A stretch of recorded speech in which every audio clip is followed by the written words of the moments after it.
सभी पत्रकार बंधुओं का हार्दिक स्वागत। जैसा कि आप सबको मालूम है, विधानसभा के चुनाव संपन्न हो चुके, उसका रिजल्ट आ चुका है। मुख्यमंत्री अभी तक बन नहीं पाया है।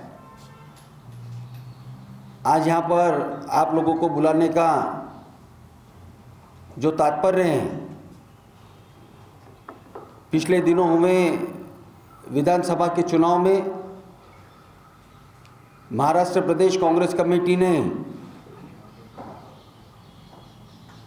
सभी कार्यकर्ताओं को संपूर्ण महाराष्ट्र के अंदर विधानसभा का टिकट दिया। उसी के तहत मध्य नागपुर से पिछली बार जिन्होंने विधानसभा चुनाव लड़ा, बंटी शेड़के, इस बार भी उन्हें कांग्रेस पार्टी ने उम्मीदवारी दी। इस मध्य नागपुर में सबसे ज़्यादा दावेदारों की लिस्ट थी। 36 लोगों ने यहाँ पर अपनी दावेदारी पेश की थी। उसके बावजूद हाईकमांड और प्रदेश कांग्रेस कमेटी ने भाई बंटी शेड़के को टिकट दिया। टिकट देने के बाद उन्होंने चुनाव भी बहुत अच्छी से लड़ा। आम आदमी के समर्थन में कड़ी मेहनत की। चुनाव संपन्न हुए। इतिहास में पहली बार मैं मध्य नागपुर की जनता का आभार मानना चाहूँगा। इतिहास में पहली बार 80,000 वोट हमारे कांग्रेस के प्रत्याशी को मिले और मध्य नागपुर की जनता ने उन्हें 80,000 वोटों से नवाजा। दोस्तों, दुख इस बात का है, 80,000 वोट लेने के बाद में उन्होंने अपनी आभार रैली भी निकाली और कंटिन्यू निकाल रहे हैं। लेकिन उन्होंने जिस तरीके से पार्टी के हाईकमांड, प्रदेश के आला वजीरा, प्रदेश अध्यक्ष नाना पटोले जी को जो आरएसएस का दलाल बोला, उसके लिए हम लोग यहाँ पर उपस्थित हैं। दोस्तों, आप सबको मालूम है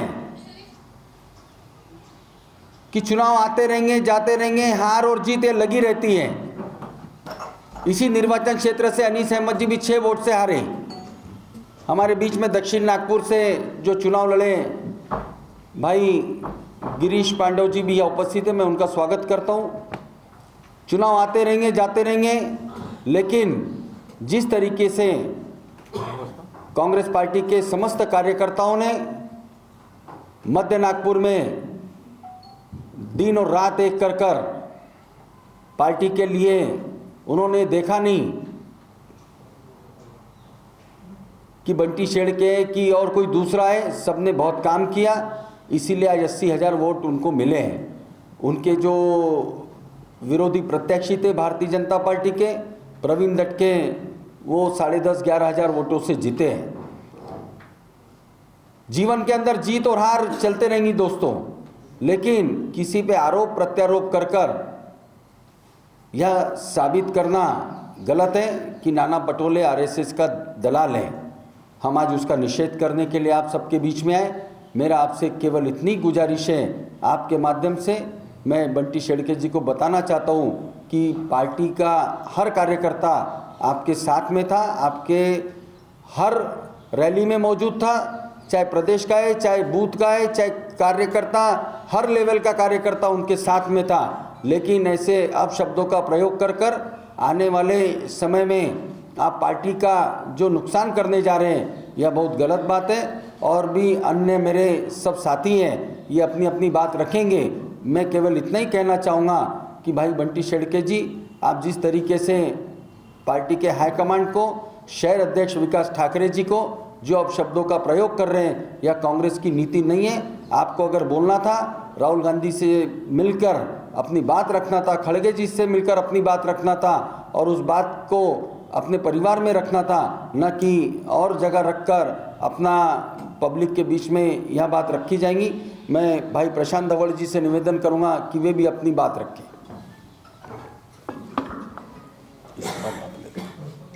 माझं थोडक्यात म्हणणं हे आहे की महाराष्ट्रामध्ये संपूर्ण काँग्रेसचे लोक इलेक्शन लढले आणि मातब्बर लोक लढले. त्यातले 6 महिन्याच्या आधी महाराष्ट्रात 15 ते 16 खासदार निवडून आले होते आणि त्याच्यानंतर 6 महिन्यांनी 15 ते 16 आमदार आले. सगळ्या मातब्बर लोकांची लढाई आमची मशीन विरोधात आहे.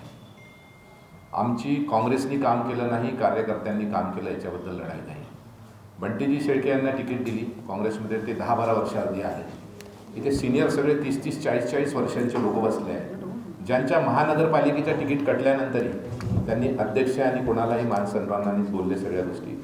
माझी विनंती त्यांना आहे की तुम्ही शहरात कोणतं आंदोलन करता, काय करता, याच्यासोबत आम्हाला काही म्हणणं नाही आहे.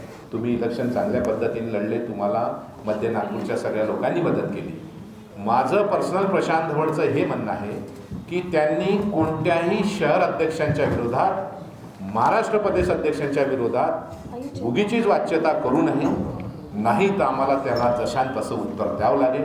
तुम्हाला काँग्रेसमध्ये काय बोलायचं आहे, तुम्ही आतमध्ये येऊन नेत्यांसोबत चर्चा करू शकता, कार्यकर्त्यांसोबत चर्चा करू शकता आणि जी काँग्रेस लढाई लढते आहे त्या विरोधात न जाता तुम्ही कुठे नेऊन चालले काँग्रेसला, मला हे कळून नाही. याच्या मागचा त्यांचा उद्देश काय आहे हे मला कळून नाही राहिलं.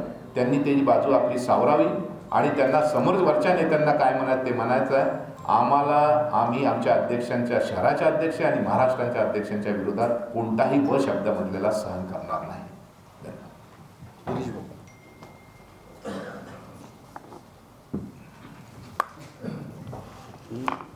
बोलो उत्तर नागपुर, मध्य नागपुर वाले, इनको बोलो तो मध्य नागपुर वाले.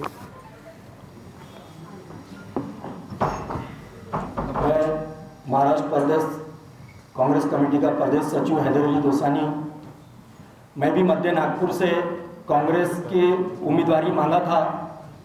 मुझे टिकट नहीं मिलने पर मुझे नाना भाऊ पटोले जी का फ़ोन आया और उन्होंने मुझे कहा कि भाई अपने को एक सीट बहुत ज़रूरी है, अपनी सरकार बनाना है, इसलिए आप पूरे तरीके से तन मन धन से बंटी शेड़के जी के काम के लिए लग जाओ. जब नाना भाऊ ने ये आदेश हमको दिया उसके बाद हम पूरे तन मन धन से बंटी शेड़के जी के कार्य उम्मीदवारी को लेके उत्साहित होकर आगे बढ़े और उनको जिताने के लिए तन मन धन से काम किया. मध्य नागपुर में सबसे ज़्यादा जो मतदाता है वो मुस्लिम समाज से है. मुस्लिम समाज से 4 उम्मीदवार खड़े थे, वो चारों उम्मीदवार को मिला के 500 वोट भी नहीं मिले. इसके पहले के इलेक्शन आप देखिए तो मुस्लिम उम्मीदवारों ने 5-5, 7-7 हज़ार वोट इंडिपेंडेंट लिया हुआ है या राष्ट्रवादी पार्टी या दूसरी पार्टियों से लिया हुआ है. लेकिन इस बार मुस्लिम मतदाताओं ने हमारे प्रयासों से पूरी तरीके से एकजुट होकर बंटी जी को मदद किया, बंटी शेड़के जी को जिताने के लिए भरपूर प्रयास किया. अब ये उनका मुकद्दर है कि वो हार गए, उसके पीछे कई कारण हो सकते हैं, लेकिन नाना भाऊ और विकास भाऊ पे इल्ज़ाम लगाना उचित नहीं है. क्योंकि मैं खुद इस बात का गवाह हूँ कि मुझे नाना भाऊ ने फ़ोन करके आदेश दिया कि हैदर भाई आप बंटी शेड़के को जिताने के लिए तन मन धन से लग जाइए, और मैंने अपने कर्तव्य का पालन किया. अरे मध्य नागपुर बोलो, मैं क्या बोलूँ. सभी पत्रकार भाइयों और बहनों को नमस्कार. आज जो ये प्रेस वार्ता की गई है, जिस तरीके के एलिगेशन हमारे महाराष्ट्र के प्रदेश अध्यक्ष नाना भाऊ पटोले जी के ऊपर लगाए गए हैं, विकास भाऊ के ऊपर लगाए गए हैं, उन्होंने मेरा भी नाम लिया है, इंटरव्यू में मेरा नाम लिया है, प्रेस में मेरा नाम डाला है. तो मेरा मुझे ये कहना, सबसे पहली बात तो आप महिलाओं का नाम क्यों उछाल रहे हैं. पहला, अगर आपके पास कोई एविडेंस है तो आप बात कीजिए. इसीलिए उछाल रहे हैं क्योंकि वो खुद एक आरएसएस के दलाल हैं. मैं शब्द बोलने में बिल्कुल भी नहीं चूकूंगी, क्योंकि जिस तरीके से आरएसएस हेडक्वार्टर के सामने उन्होंने जो किया सब वाकिफ है. हमारे राष्ट्रीय नेता आदरणीय राहुल गांधी जी जो पार्लियामेंट में, हाउस में आरएसएस के खिलाफ लड़ रहे हैं, स्ट्रीट पे आरएसएस के खिलाफ लड़ रहे हैं, हर जगह आरएसएस के खिलाफ लड़ रहे हैं. बंटी शेड़के जिसको कांग्रेस ने उम्मीदवारी दी 2 बार, वो आरएसएस के सामने नतमस्तक होते हैं. मेरा पहला सवाल तो उनसे ये है, हम जिस आइडियोलॉजी, जिस विचारधारा के खिलाफ हम फाइट कर रहे हैं, आप उसके आगे नतमस्तक आप खुद हो रहे हैं, तो आपको दूसरों पे सवाल उठाने का कोई भी अधिकार नहीं. धन्यवाद. कमलेश भाई। कमलेश भाई।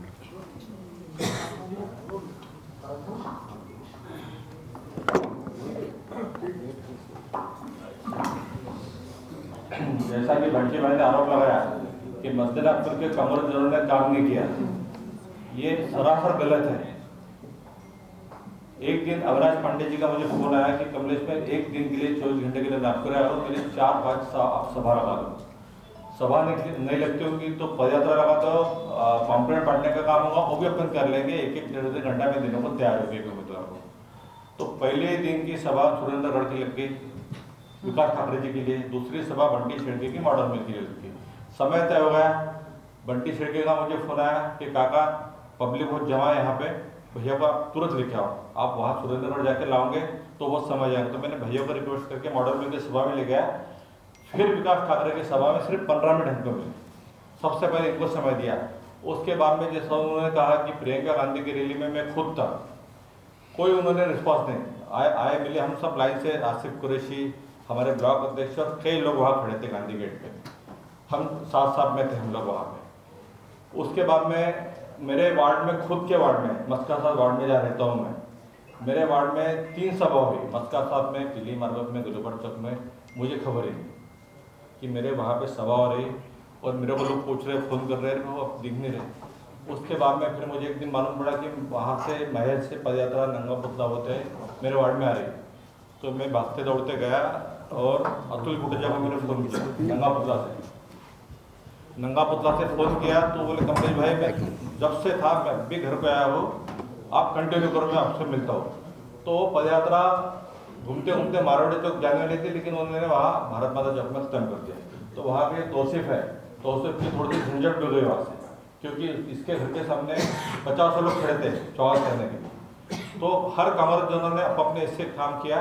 हमको इस बात का दुख है कि वो तो हार गए, हार जीत तो चलती रहती, लेकिन जो मध्य अक्सर में कांग्रेस कार्यकर्ता काम करता है उसका कैसा आगे हमारे तो पल्ले में निराशा है ना। अभी हम कैसा करेंगे, सामने कारपोरेशन का इलेक्शन है। फिर भी मैं उनको बधाई देता हूँ, आपने 80,000 वोट लिया। 80,000 वोट सिर्फ आपने अपने बदौलत नहीं लिया, ये सब कांग्रेस जनों की मेहनत का है। ठीक है, किसी ने कम किया होगा, किसी ने ज़्यादा किया होगा, जैसा जिसको मान सम्मान मिला उस हिसाब से किया होगा। लेकिन मेरे नज़रों में तो ऐसा कोई दिखा नहीं कि जिसने बंटी शेट्टी के खिलाफ में काम किया या प्रवीण दटके को वोट दो बोला, मुझे तो नहीं देखा। कोई दिखा हो तो उन्होंने बताया कि ये फलाने आदमी ने कमल का काम किया। आसिफ भाई।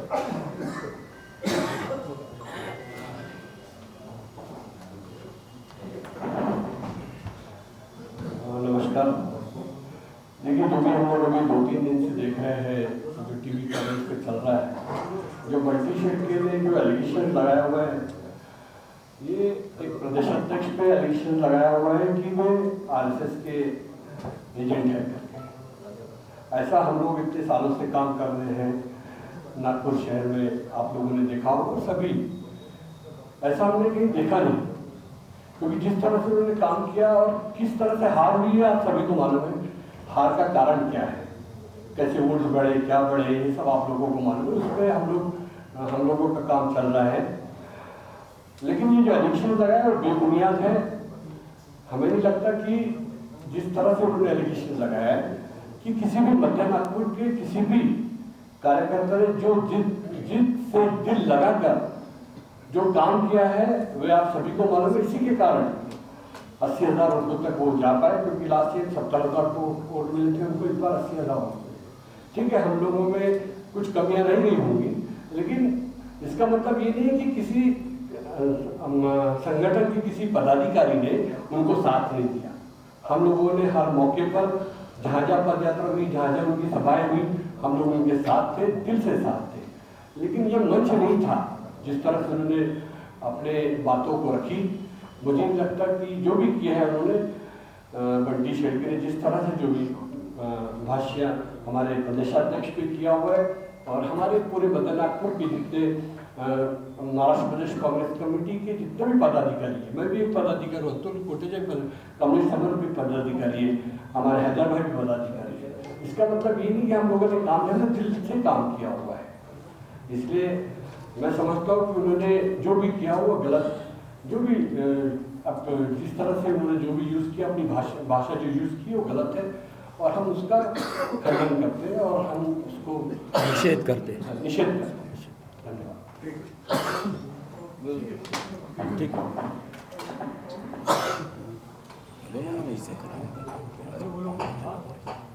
सबसे पहले आप तमाम पत्रकार भाइयों का अभिनंदन, शुक्रिया। हम देख रहे हैं किस तरीके से TV 9 पे वगैरह पे प्रदेश अध्यक्ष के प्रति कैसे कैसे आरोप लगाए जा रहे हैं।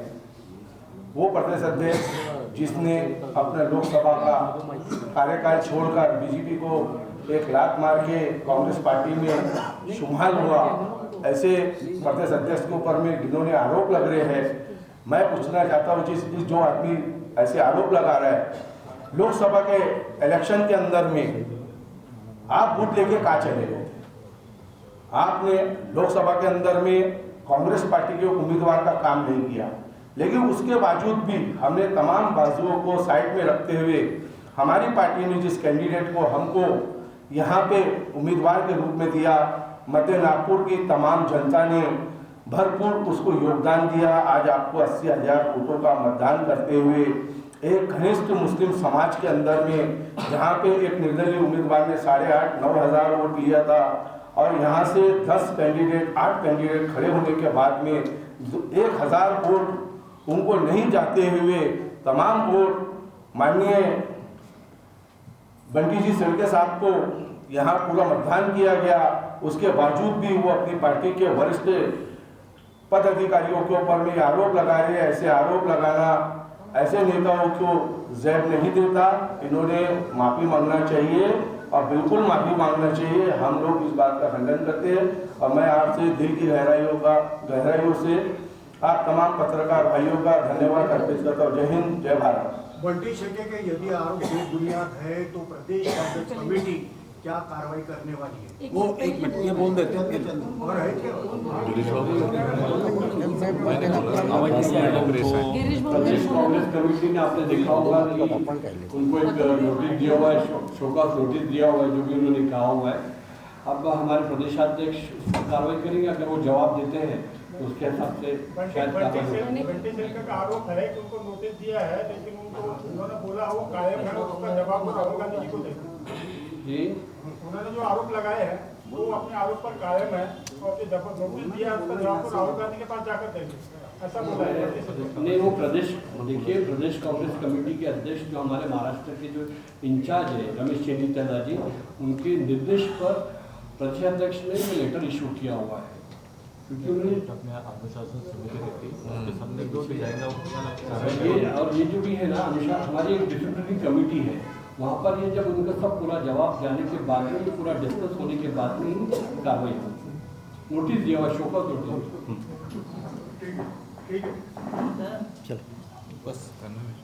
मी नागपूर शहर काँग्रेस कमिटीमध्ये सेक्रेटरी आहे चंदू वापळकर. त्यांच्या जेवढेही व्हिडिओ पाहिले त्याच्यामध्ये हे सिद्ध होते का तो स्वतःच RSSच्या कार्यकर्ता आहे. कारण त्यांनी नेहमी सांगितलं मी हेडगेवर माझ्या घराजवळ राहते, गडकरी माझ्या घराजवळ राहते. RSSच्या हेडक्वार्टर समोर तो झोपाले कशासाठी गेला होता हा आमचा प्रश्न आहे सगळ्यात महत्त्वाचा. का गरज होती तुला तिथं झोपायची? तुला जर लोटांगण करायचं होतं तर तू राष्ट्रपिता महात्मा गांधीच्या पुतळ्यासमोरही लोटांगण करू शकत होता ना. तुला तिथं जाऊन नतमस्तक व्हायची गरज का होती? याच्यामुळे अनेक मध्य नागपूरचे काँग्रेसचे कार्यकर्ते नाराज होते. दुसरी गोष्ट, बंटी शेळके हा मध्य नागपूरचा सगळ्यात मोठा निष्क्रिय कार्यकर्ता आहे, हा माझा स्पष्ट आरोप आहे आणि त्याचे पुरावे सुद्धा आहे. कारण 2017 मध्ये ज्या वेळेला त्याला महानगरपालिकेची निवडणूक लढवली होती तिथल्या कार्यकर्त्यांनी आणि तो निवडून आला होता, तो एकटा निवडून आला, त्यांनी 3 उमेदवाराच्या विरोधात काम केलं होतं.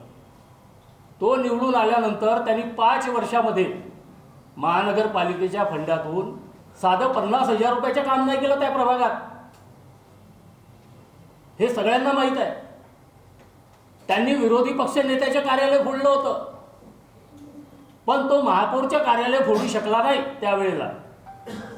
आणि म्हणून त्याला नाना पटोले सारख्या प्रदेश अध्यक्षावर आरोप करण्याचा कुठलाही नैतिक अधिकार नाही. तो स्वतः जर दररोज सकाळी सांगतो की माझ्या घराजवळ गडकरी राहतात, माझ्या घराजवळ हेडगेवार राहतात, माझ्या घराजवळ मोहन भागवत राहतात. अरे हो ठीक आहे, पण तिथं तुझं एकट्याचं घर आहे का? मी सुद्धा त्या प्रभागात राहतो. अनेक लोक त्या प्रभागामध्ये राहते. तुम्ही त्याचं नाव घेऊन त्याची चर्चा, त्याचा प्रचार प्रसार करण्याची गरज काय? दुसरी गोष्ट, 80,000 मतदान त्याला मिळाले, ते कोणी दिले? ते कुणामुळे मिळाले? मध्य नागपूरमध्ये त्याला सोडून इतर कार्यकर्ते नाही का? अनेक कार्यकर्ते त्याच्या कार्यक्रमामध्ये जातात, अनेक कार्यकर्ते सोशल वर्क करतात आणि ते आपल्या आपल्या माध्यमातून ते काँग्रेस पक्षाच्या प्रचार प्रसार करतात आणि त्यांना मदत करतात पक्षाला. तुम्ही ज्या पद्धतीनं नाना भाऊ पटोले यांच्यावर आरोप केले आणि शहर अध्यक्षावर आरोप केले, गेल्या 10 वर्षापासून विकासभाऊ ठाकरे हे शहर अध्यक्ष म्हणून काँग्रेसचे काम सांभाळत आहेत. त्यांनी अनेक आंदोलन केले, अनेक उपक्रम या शहरामध्ये केले. पक्षाची स्थिती किती वाईट असली तरी त्यांनी सांभाळून घेतलं आणि अशा अध्यक्षाच्या विरोधामध्ये जर तो बोलत असेल तर आम्ही त्याचा निषेध करतो आणि RSSच्या तो दलाल आहे याचे पुरावे सुद्धा माझ्याकडे एक व्हिडिओ आहे. तो सांगतो की आदरणीय हेडगेवारजी मी याचा मान सन्मान करतो. अरे कोणते हेडगेवार? ते RSS ज्यांनी स्थापना केली, तुम्ही त्यांचा मान सन्मान कशासाठी करता? मला हे समजत नाही.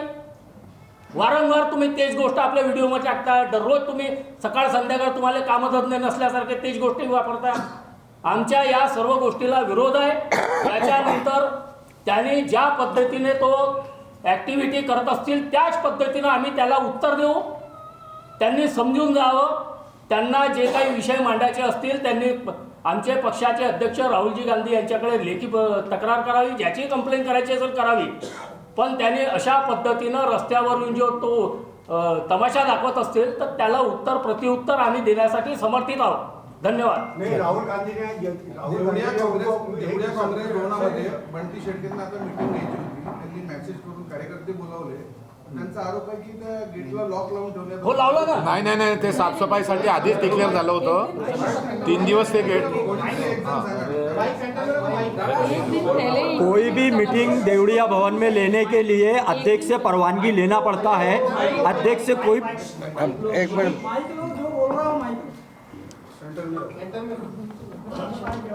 कोई भी मीटिंग देवड़िया भवन में लेने के लिए अध्यक्ष की परवानगी लेना पड़ता है. ठीक है, आप मध्य नागपुर से कांग्रेस के उम्मीदवार थे, लेकिन आपने अध्यक्ष की परवानगी नहीं लिया और देवड़िया भवन जो है पिछले कल से बंद है और आने वाले 3 दिन तक साफ सफाई के लिए बंद है, क्योंकि वो इतना गंदा हो चुका है कि अभी कारपोरेशन के इलेक्शन के पहले हमकी साफ सफाई करना जरूरी है. इसलिए उस पर ताला लगा हुआ था, इसलिए उनको परमिशन नहीं दी गई. अभी इन्होंने आरोप लगाया कि बंटी शेल्के 2017 से लगातार पार्टी लोग कार्यकर्ते आए, तो बंटी शेल्के को पक्ष ने टिकट क्यों दिया?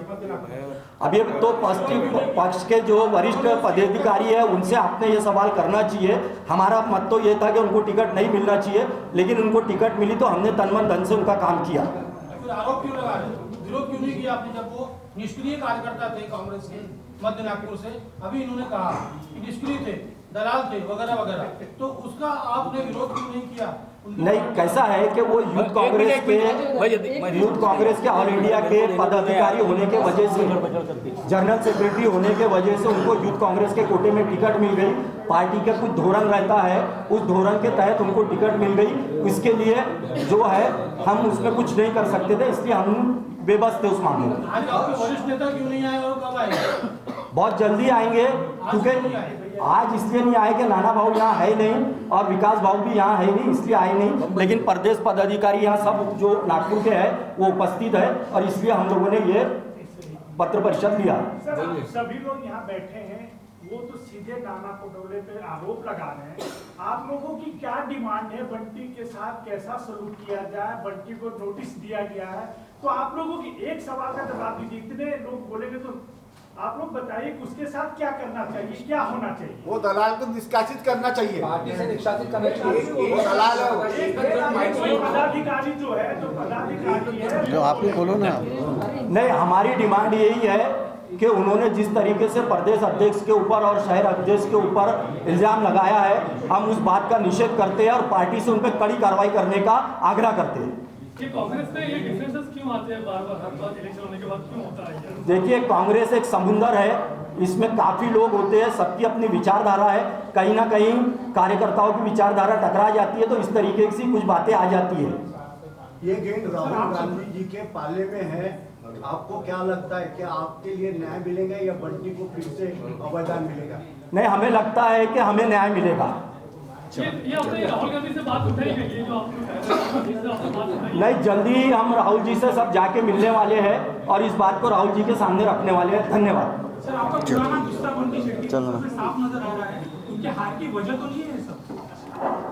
भाई, मैंने तो उनके लिए काम किया, उनके लिए अपील किया। मुस्लिम समाज से मैंने भी टिकट मांगा था, लेकिन मेरे को टिकट नहीं मिलने के बाद नाना पटोले जी ने मुझे फोन करके बोला कि हैदर तुम उनका काम करो। मैंने तन मन धन से काम किया। बंटी 2 बार मेरे घर भी आया और वो मेरे भतीजे जैसा है, वो मेरे को काका बोलता है। मेरा कोई गुस्सा नहीं है उस पर। मेरे को ये बात खराब लगी कि पक्ष श्रेष्ठी के ऊपर उसने जिस तरीके से बाहर जाके बात किया। सबसे पहले तो शुरुआत उसी ने किया नाना भाव पे आरोप करने का। अगर वो आरोप नहीं करते और वे बात वो पक्ष के अध्यक्ष मल्लिकार्जुन खड़गे जी और राहुल जी को लिखित में देते कि भाई मेरे साथ ये गलत हुआ है, तो मैं समझता हूँ कि वो ज़्यादा उचित रहता, ना कि उन्होंने जिस तरीके से पक्ष श्रेष्ठी पे करके कारपोरेशन के इलेक्शन में आज हम आरएसएस और बीजेपी के खिलाफ महाराष्ट्र में लड़ाई लड़ रहे हैं, ईवीएम के खिलाफ लड़ाई लड़ रहे हैं। इस समय पे ऐसा आरोप करके उन्होंने हमारी लड़ाई को कमजोर करने का काम किया, इसलिए मुझे उनसे निराशा हुई है। धन्यवाद। सबका हो गया हुआ बाकी प्रदेश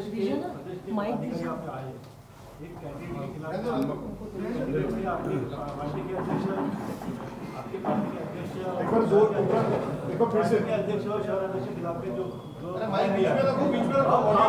अब आप सब पदाधिकारी प्रदेश के पदाधिकारी और शहर के पदाधिकारी ऐसे मिलने वाले प्रदेश अध्यक्ष। मैंने इसका जवाब दे दिया पहले ही कि हम जाके राहुल जी को मिलने वाले हैं। जी जी। जिसके दामन पे इतने कुछ छींटे हो, वो दूसरों पे कीचड़ उठाने का काम कर रहा है और ये वो कुछ जानता नहीं है कि जिस दिन उसकी अगर जो 2-4 वीडियो हमारे पास में है कि जिस दिन बाहर आ जाएंगी कि वो कहीं दिखाने के लायक नहीं रहेगा। और बात करते हैं संगठन की, तुमको संगठन नहीं मिला, तुम बोलते मैंने इंडिपेंडेंट चुनाव लड़ा, मैंने पार्टी ने चिन्ह दिया। अगर पार्टी ने चिन्ह दिया तो 80,000 वोट किसने दिए तुमको? हाँ, और अगर ना विकास ठाकरे जी और नाना पटोले जी अगर मध्य नागपुर के अंदर में अपना सहयोग नहीं लाते और वो तो खुद इलेक्शन लड़ रहे थे, जिस तरीके से महाराष्ट्र के अंदर में रिजल्ट आया है, जिस तरीके से आपने बोले रिजल्ट देखे तो कितने मुश्किल और कितने टफ इलेक्शन हुए हैं। उनको अपनी विधानसभा भी संभालना था, हर नेता को अपनी विधानसभा संभालना था जो विधानसभा लड़ रहा था। तो फिर भी नागपुर की मुस्लिम कम्युनिटी बोलो या अदर जो कम्युनिटी बोलो, उन लोगों ने जी जान से अपने जो इंडिपेंडेंट जो पक्ष में खड़े हुए थे उन लोगों को दबाने का काम किया कांग्रेस पदाधिकारी ने। और उनको अगर जितने 4-5 मुस्लिम कैंडिडेट खड़े हुए थे उनका कैलकुलेशन निकाली तो 400-500 के ऊपर वोट नहीं मिले। इस तरीके से हम सब पार्टी के कार्यकर्ताओं ने बंटी शेट्टी ने काम किया है और खुद वो जिस तरह से आरटीओ का आंदोलन करे, ये सारी जगहों से उनको आशीर्वाद प्राप्त होता है। और लोकसभा के अंदर में नागपुर में मध्य नागपुर भाजपा से मैं भी इलेक्शन लड़ा हूँ, मेरा प्रभाग है कांग्रेस पार्टी में। चलो ठीक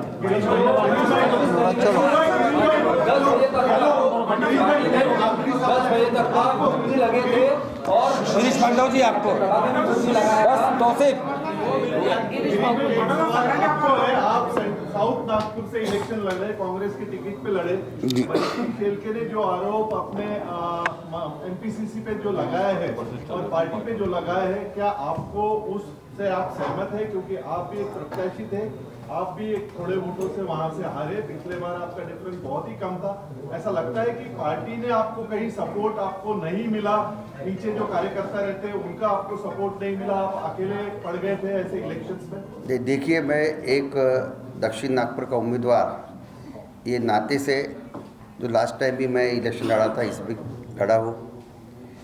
मैंने अपने ज़िंदगी में जितने भी इलेक्शन देखा हो, मुझे ऐसा लगता है कि इस वक्त में कांग्रेस पार्टी ने, कांग्रेस के नेताओं ने और विशेषतः कांग्रेस के कार्यकर्ताओं ने जिस प्रकार से इलेक्शन लड़े हैं, मुझे नहीं लगता कि इसके पहले ऐसा इलेक्शन कांग्रेस पार्टी ने लड़ा होगा। कहने का मतलब ये है कि मुझे लगता है कि इस वक्त में कांग्रेस ने सीरियसली हाई कमांड से लेके गली के कार्यकर्ता तक ने पूरे ताकत से ज़ोर शोर से इलेक्शन लड़ा हुआ है। और मुझे किसी भी बात का अफसोस नहीं है कि भैया कि कांग्रेस पार्टी के किसी नेता के माध्यम से या तो कार्यकर्ता के माध्यम से कोई सपोर्ट नहीं हुआ। हर व्यक्ति ने सपोर्ट किया है और मैं ये समझता हूँ दक्षिण नागपुर में ही नहीं तो पूरे महाराष्ट्र के अंदर में कांग्रेस ने इलेक्शन लड़ाई की तरफ लड़े हैं, ऐसा मैं समझता हूँ, ऐसा मेरा व्यक्तिगत कहना है। रहेगी बंटी भाई की बात, बंटी भाई ने जिस प्रकार से हमारे प्रांताध्यक्ष नाना भाऊ पटोले और विकास भाऊ ठाकरे पर जो इल्ज़ाम लगाया हुआ है, मुझे तो लगता है ये इन्हें बेबुनियाद उनका इल्ज़ाम है। और मैं तो समझता हूँ कि हर पार्टी के अंदर में शिस्त पालन कमेटी होती है। अगर पार्टी के किसी नेताओं के खिलाफ में या कार्यकर्ता के खिलाफ में अगर आपको कुछ कहना है तो पब्लिक के बीच में न जाते हुए या मीडिया के बीच में न जाते हुए जो अपनी कमेटी जो है शिस्त पालन कमेटी के पास में अपने विचार रखना चाहिए था। जो कुछ भी कार्रवाई करना है ये पक्ष सृष्टि नहीं किया रहता है। इन्होंने जिस प्रकार नाना भाऊ और विकास भाऊ पर इल्ज़ाम लगा है ये बेबुनियाद इल्ज़ाम है। आप सबको पता है पिछले 10 साल से और विशेषतः नागपुर के अंदर में 15-20 साल से बीजेपी की सरकार है। इस हालत में शहर अध्यक्ष विकास भाऊ ठाकरे ने जिस प्रकार से नागपुर शहर कांग्रेस की धुरा संभाली हुई है, मुझे नहीं लगता कि इसके पहले किसी नेताओं ने संभाला होगा। आज सेंटर में, स्टेट में और अपने स्थानिक इस पर बीजेपी की सरकार रहने के बावजूद भी विकास भाऊ ने अच्छे तरह से ये मोर्चा संभाला हुआ है। और आपने देखा होगा जब से नाना भाऊ प्रांताध्यक्ष बना है, हर वक्त में मैं कहता हूँ और हमारे नेता भी कहते हैं कि नाना भाऊ ने कांग्रेस पार्टी के अंदर में विशेषतः महाराष्ट्र के अंदर में नई ऊर्जा पैदा की हुई है। ये सब बहुत से बातें हैं। अगर किसी बात से अगर कोई व्यक्ति नाराज़ होता है तो पब्लिक में जाके इस कदर की इल्ज़ाम नहीं लगाना चाहिए, ऐसा हमारा व्यक्तिगत है। बंटी जी से मेरी गुजारिश है कि इसके बाद में ऐसे किसी भी प्रकार का उन्होंने इल्ज़ाम नहीं लगाना चाहिए। जो भी इल्ज़ाम उन्होंने लगाया हुआ है उसके लिए वो खेद व्यक्त करें, माफ़ी मांगना चाहिए और जो भी कार्रवाई पार्टी की तरफ से होना चाहिए वो जरूर होना चाहिए, ऐसा मेरा कहना है। बंटी खुद ये आरोप लगा रहे हैं या ऐसा लगता है कि उसके पीछे, षड्यंत्र के पीछे कोई और ऊपर की कोई ताकत है जो नाना पटोले के अगेंस्ट में बात करना चाहती है बंटी के थ्रू? नहीं, देखिए ये इतना डीप में तो मैं नहीं बोल सकूँगा। ऊपर के लेवल पर क्या हो रहा आपको अभी हम सब यहाँ के बैठे हुए सब ने बताया कि हम नेता नहीं तो यहाँ पर कार्यकर्ता बैठे हुए हैं। और आप जो बात कर रहे हो वो नेताओं की कर रहे हैं, तो नेताओं का सवाल अगर नेताओं का कर्म को तो कार्यकर्ता जवाब देना उचित नहीं रहेगा। आज बंटी को भले विरोध कर रहे हैं, क्या भविष्य में बंटी के साथ कंधे से कंधा लगाकर काम करोगे? नहीं, बिल्कुल। देखिए अब बंटी की बात नहीं है, मैं तो कहता हूँ कि कांग्रेस पार्टी ने बंटी हो या और कोई हो, दक्षिण के अंदर में गिरीश पांडे हो या और कोई भी हो, कांग्रेस पार्टी और हाईकमांड जो भी उम्मीदवार देता है उसके साथ में कंधा से कंधा लगा के काम करने की सभी की जिम्मेदारी है। फिर कोई भी कार्यकर्ता हो या कोई भी नेता क्यों ना हो, ये तो मेरा ऐसा कहना है। आपने रिकाउंटिंग के लिए 3 लाख रुपए भरे हैं, आपको ऐसा लगता है कि मशीन में धांधली हुई है? बिल्कुल। देखिए ये मैं नहीं तो पूरा हिंदुस्तान कह रहा है। जो रिजल्ट आए हैं, आप सब मीडिया के लोग बैठे हैं, मुझे नहीं लगता कि आप जिस भी चैनल से आप आते हो या जो भी प्रेस से आते हो, आपने भी ऐसा कल्पना नहीं किया होगा कि भैया कांग्रेस एंड महाविकास आघाड़ी की अवस्था ऐसी होगी। आप लोग भी ये बोल रहे थे कि महाविकास आघाड़ी और महायुति के अंदर में टफ फाइट है, मगर टफ फाइट हो के दिखा नहीं ना। जरूर मेरा व्यक्तिगत तो अभी जैसा हमारे नेताओं का कहना है कि कहीं ना कहीं कुछ न कुछ तो हुआ है। अगर ईवीएम के साथ में हुआ है या तो मैं तो मेरे नेताओं के सामने बोला कि ईवीएम के साथ में भी हुआ है और फिजिकली भी बोगस वोटिंग हुआ है। आप महाराष्ट्र के अंदर में जो भी आप हर बूथ का अगर रेशो देखा जाओगे तो पिछले इलेक्शन में जिसे भैया ने भी बताया कि मात्र 3-4 हज़ार से मैं विजयी होने से रह गया था, अभी वही लीड मेरे 15,000 के ऊपर चले गए। हर बूथ पर मैं प्लस हूँ। लास्ट टाइम जितने भी मुझे वोट मिले से उससे ज़्यादा वोट मिले, मगर बीजेपी के उम्मीदवार को, दक्षिण की बात नहीं कर रहा हूँ मैं, ये पूरे महाराष्ट्र के जितने भी विधानसभा है एक रेशो के अंदर में इनके वोट बढ़े हुए। हर जगह पर इनके 100, 150, 200 के रेशो में वोट बढ़े हुए हैं और कांग्रेस पार्टी के उम्मीदवार के वोट जो बढ़े हुए हैं वो 10, 15, 50 के ऊपर बढ़े हुए नहीं है। मैं ये कहता हूँ कि हर मतदार संघ के अंदर में इन्होंने 20 से 25 हज़ार मतों की हेराफेरी की है। मेरे दक्षिण नागपुर के अंदर में इलेक्शन डिक्लेयर होने के 15 दिन पहले जब मतदार यादी जाहिर होती है तो 2,72,000 की लिस्ट रहती है और जिस दिन फाइनल लिस्ट आती है तो 2,94,000 की लिस्ट बनती है। मैं पूछना चाहता हूँ कि ये 22,000 वोट 15 दिन में या 1 महीने के अंदर में कहाँ से आए, ये सोचने वाला सवाल है। और मैं आपको बताना चाहता हूँ, ये 15-20 दिन के अंदर में हमारे कांग्रेस पार्टी ने अगर 500 वोटों की वहाँ पर नोंद किया है, उसमें से 10 भी नाम नहीं आए, मगर बीजेपी के कार्यकर्ताओं ने जितने भी मतदार के अंदर में नोंद किए पूरे के पूरे आए। कहीं न कहीं यहाँ पर मुझे कुछ प्रशासक के माध्यम से भी पूरी यंत्रणा उनके लिए काम में लगी थी, ऐसा मेरा आरोप है कि कहीं न कहीं शासन और प्रशासन दोनों की मिली भगत थी और इसीलिए ये नतीजा आया हुआ है। चलो, थैंक यू, धन्यवाद। हाल ही में नागपुर के प्रेस क्लब में महाराष्ट्र प्रदेश कांग्रेस कमेटी के कार्यकर्ता और पदाधिकारियों का एक पत्र परिषद हुआ, जिसके चलते मध्य नागपुर के महाविकास आघाड़ी के उम्मीदवार बंटी शेलके ने जो इल्ज़ामात नाना पटोले पर लगाया था कि वे संघ के दलाल है, इस तरह के जो आरोप लगाए थे, उसे आज इस पत्र परिषद के माध्यम से बेबुनियाद करार दिया गया है। उल्टा लोगों ने ये कहा है प्रेस पत्र परिषद में कि बंटी शेलके ही खुद संघ का दलाल है और तमाम आरोपों का खंडन किया है और हर पदाधिकारियों ने अपनी बात रखी है। अब देखना ये होगा कि बंटी शेलके के ऊपर में क्या कार्रवाई महाराष्ट्र प्रदेश कांग्रेस कमेटी की ओर से की जाती है या फिर ढाक के 3-5 जैसा ही कामकाज दिखाई देता है।